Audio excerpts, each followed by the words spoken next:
Hey there everyone, I hope you're all fine. So in this tutorial we are going to learn how to buy Pass Royale in Clash Royale. So without further ado, let's get started.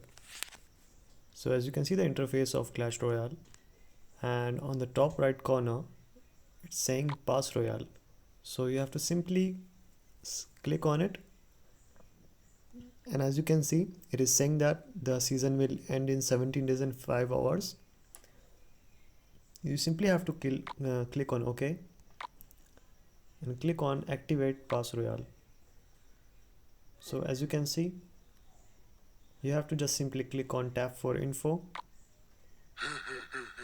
Okay, so right now I have not connected my payment method to it.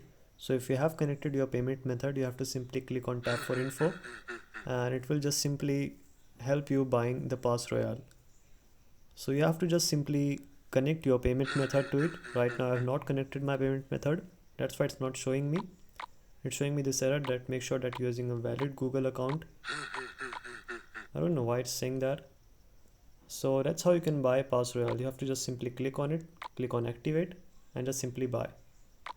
So that's it for today guys. Hope you found the video helpful. See you soon. Have a good day.